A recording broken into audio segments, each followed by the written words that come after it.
स्वागतम, सुस्वागतम, सुप्रभात। जगदीश सोशल मीडिया नेटवर्क में आप सभी का दिल से स्वागत। प्रतिदिन के अनुसार प्रस्तुत करते हैं स्वामी वासुदेवानंद जी सरस्वती, इनके अमृतमय वाणी द्वारा विष्णु सहस्त्र नाम प्रवचन। प्रवचन क्रमांक 111।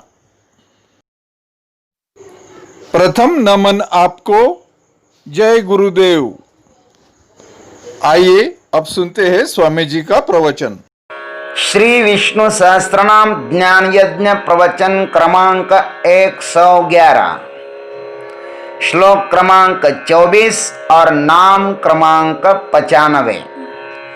ओम त्र्यंबकं यजामहे सुगंधिं पुष्टिवर्धनम् उर्वारुकमिव बन्धनान् मृत्युर्मुक्षीयमामृतात् समस्तजनकल्याणे निरतं करुणामयं नमामि चिन्मयं देवं सद्गुरुं ब्रह्मविद्वरं शान्ताकारं भुजगशयनं पद्मनाभं सुरेशं विश्वाधारं गगनसदृशं मेघवर्णं शुभांगं लक्ष्मीकान्तं कमलनयनं योगिभिर्ध्यानगम्यं वन्दे विष्णुं भवभयहरं सर्वलोकैकनाथम्। अजः सर्वेश्वरः सिद्धः सिद्धिः सर्वादिरच्युतः वृषाकपिरमेयात्मा सर्वयोगविनिःश्रितः। ओम अजाय नमः। ओम तत्सत। अब हम इस 24वें श्लोक में प्रवेश कर रहे हैं और इस श्लोक का प्रथम नाम जो है ना, स्वयं भगवान का अज नाम है। जो परमात्मा सबका दृष्टा है, अथवा पिछला नाम जो कहा है ना, सर्वदर्शन। जो परमात्मा सर्वदर्शन है, क्या उस परमात्मा का कभी जन्म भी होता है? इस पर आचार्य कहते कि नहीं, वह परमात्मा कैसा है? अज है। अज अज का अर्थ होता है जन्म रहित। भाष्यकार अज का अर्थ करते हैं न जायते इति अजः।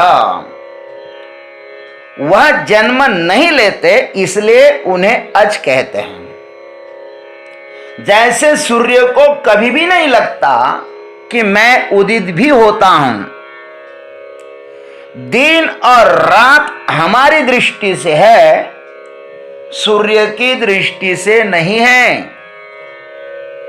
वैसे ही जन्म और मौत हमारे दृष्टि से है, परमात्मा की दृष्टि से नहीं है। श्रुति ने भी कहा है न जातो न जनिष्यते।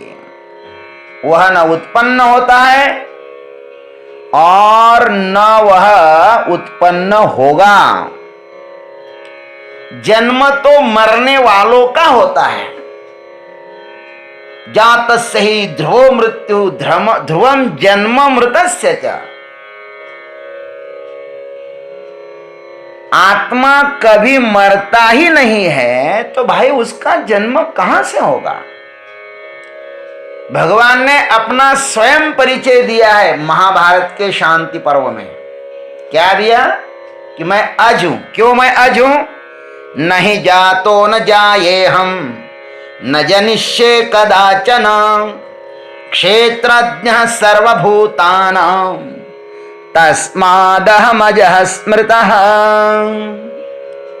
भगवान कहते हैं मैं न कभी उत्पन्न हुआ हूं और न कभी होऊंगा। मैं समस्त भूतों का क्षेत्रज्ञ हूं। क्षेत्रज्ञं चापि मां विद्धि सर्व क्षेत्रेषु भारत। इसलिए मैं अज कहलाता हूं। गीता जी में भगवान को कहा है न जायते म्रियते वा कदाचिन्नायं भूत्वा भविता वा न भूयः अजो नित्यः शाश्वतोऽयं पुराणः इत्यादि। उसका जन्म भी नहीं होता और वह मरता भी नहीं है। जैसे सूरज कभी अंधकार को नहीं देखता, वैसे ही आत्मा कभी भी मृत्यु को नहीं देखती। जहां पर ये 6 चीजें हैं, अस्ति, जायते, वर्धते, विपरिणमते, अपक्षीयते और विनश्यति, ये षड विकार जहां पर होते हैं ना, वहां पर ही मौत आती है। मौत उसी का द्वार खटखटाती है जिनको ये षड विकार लगे हुए हैं। इस नश्वर देह में ये षड विकार होते हैं, इसलिए इस देह का नाश होता है, आत्मा का नहीं। परमात्मा जन्म रहित होने से षड विकार रहित है। देखो, इस जगत का आधार सुनार की न्याय की तरह अज है। उस न्याय पर पता नहीं हर दिन स्वर्णकार कितने सारे अलंकार बनाते रहते हैं, लेकिन न्याय जैसी की वैसी है। उन अलंकारों की तरह उस परमात्मा पर ये कितने सारे ब्रह्मांड बनते हैं, बिगड़ते हैं, लेकिन आत्म तत्व जैसा है वैसा ही है। इस नित्य परिवर्तनशील संसार का आधार कैसा है? आज ही होना चाहिए। किल स्थिर होना तो ही उसके ऊपर चक्र घूम सकता है। अथवा हमारा जो पंखा है, पंखे की कील स्थिर होने के कारण ही वह तेजी से घूम सकता है, और कील ही यदि घूमने लगे तो पंखा घूमेगा क्या? नहीं घूमेगा। जन्म मरण नश्वर का होता है, इस देह का होता है, जीवात्मा का नहीं। जन्म मरण रूपी दुख की श्रृंखला हमारे शास्त्रों में इस प्रकार बताई गई है।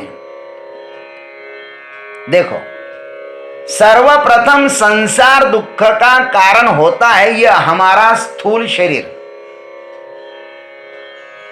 और इस स्थूल शरीर का कारण है गत जन्म में किए गए पाप पुण्य, और उन पाप पुण्यों का कारण है राग द्वेष, और राग द्वेष का कारण है अनुकूल प्रतिकूल ज्ञान, और अनुकूल प्रतिकूल ज्ञान का कारण है भेद ज्ञान, और भेद ज्ञान का कारण है आत्म स्वरूप का अज्ञान, और अज्ञान के कारण ये जीव अतृप्त होता है। अतृप्ति का कारण क्या है? अज्ञान। और अतृप्ति के कारण उसके भीतर भोगों की वासना उत्पन्न होती है। वह चाहता है कि मुझको कुछ भोग भोगने के लिए मिले तो मैं तृप्त हो जाऊं। इस प्रकार की वासना जीव के भीतर होती है, और इसी भोग वासना के कारण ही इस जीवात्मा को पुनः पुनः शरीर धारण करना पड़ता है। यह जन्म और मरण का चक्कर अनादि अनंत काल से चलता आ रहा है, और ध्यान रखना, तब तक चलता रहेगा जब तक वासना भीतर जीवंत है। जन्म घेने लागे वासनेच्या संगे। इस दुख की जड़ वासना ही, ध्यान रखना, ये दुख की जड़ कौन है? ये वासना ही है। श्रुति ने 2 प्रकार की वासना बताई है। मुक्तिकोपनिषद में, मुक्तिका उपनिषद में 2 वासनाएं बताई। वासना द्विधा प्रोक्ता, शुद्धा च मलिना तथा। मलिना जन्म हेतु स्यात्, शुद्धा जन्म विनाशिनी। वासना 2 प्रकार की होती है, शुद्ध वासना और अशुद्ध वासना। जो मलिन वासना है वह जन्म मरण का कारण होती है, और जो शुद्ध वासना है वह जन्म और मृत्यु का विनाश करने वाली होती है। और शुद्ध वासना का अर्थ क्या है जानते हो? वह आत्मज्ञान की वासना। ईश्वर अनुग्रहादेव पुंसाम अद्वैत वासना, ऐसा शास्त्र वचन है। परमात्मा के अनुग्रह से ही शास्त्र सुनने की, आध्यात्म विद्या सीखने की, पढ़ने की, सुनने की इच्छा होती है महाराज। भगवान का अनुग्रह हो तो भगवान कहते हैं कि ददामि बुद्धि योगम तम येन मामुपयान्ति ते। मैं जिस पर कृपा करता हूं ना उसको ये शास्त्र श्रवण करने की बुद्धि देता हूं। आप भाग्यवान हैं कि आप विष्णु सहस्त्र नाम सुन रहे हैं, श्रीमद् भगवत गीता सुन रहे हैं। आत्मज्ञान की वासना, यही शुद्ध वासना का अर्थ है। और अद्वैत वासना ही अज्ञान का नाश कर सकती है। अद्वैत वासना का अर्थ है आत्म साक्षात्कार की तीव्र इच्छा। आत्मज्ञान के सिवा आत्म साक्षात्कार होना असंभव ही है। अतः विवेकवान मनुष्य को चाहिए कि वह आत्म साक्षात्कार के लिए ही प्रयत्न करे। आत्म साक्षात्कार ब्रह्म विद्या के बिना नहीं हो सकता और ब्रह्म ज्ञान सद्गुरु की कृपा के बिना नहीं हो सकता, ऐसा आचार्य विवेक चूड़ामणि में कहते हैं। आइए सुने। अतो विमुक्तै प्रयतेत विद्वान् संन्यस्त बाह्यार्थ सुखः स्पृहः सन् संतं महान्तं समुपेत्य देशिकं तेनोपदिष्टार्थ समाहितात्मा। इसलिए जिज्ञासु विद्वान को चाहिए,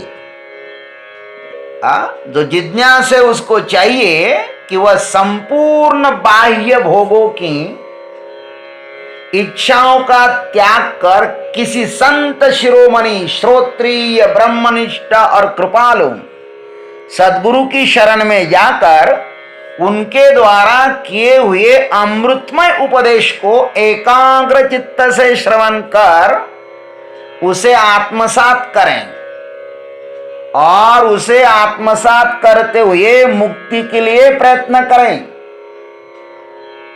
सद्गुरु जो आपको ग्रंथ पढ़ाएंगे, मूल ग्रंथ पढ़ाते हैं सद्गुरु, प्रवचन के चक्करों में नहीं फंसते। केवल प्रवचन ही सुनोगे, ग्रंथों पर प्रवचन सुनने की अपेक्षा मूल ग्रंथों का अध्ययन करिए। तो मूल ग्रंथों का अध्ययन करेंगे तो आपको सब विषय बहुत बढ़िया ढंग से समझ में आएगा। इसलिए तो गुरुकुल में हमारे गुरुजी जब पढ़ाते हैं ना तो मूल ग्रंथ पढ़ाते हैं।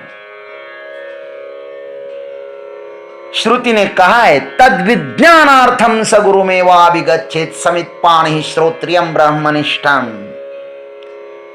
श्री गुरु के पास जाओ और श्री गुरु की प्राप्ति भी भगवान की कृपा के बिना नहीं हो सकती। इसलिए इस संसार में सदा के लिए ध्यान रखना, आपको यदि इस संसार से सदा के लिए छूटना है तो सदैव इस अज परमात्मा का स्मरण होना चाहिए। अज का स्मरण करने से साधक जन्म मृत्यु के चक्कर से छूट जाता है। इसलिए यहां पे भीष्माचार्य जी महाराज कहते कि ये परमात्मा कैसा है? अज है। अरे भाई, जन्म मृत्यु से यदि आप छूटना चाहते हैं तो स्वयं में अज का अनुभव करिए, मैं अज हूं। ओम तत्सत। जय गुरुदेव, जय जगदीश्वर, जय जय महाकाल। देवियों एवं सज्जनों, अभी आप सुन रहे थे स्वामी वासुदेवानंद जी सरस्वती इनके अमृतमय वाणी द्वारा विष्णु सहस्त्र नाम प्रवचन क्रमांक 111।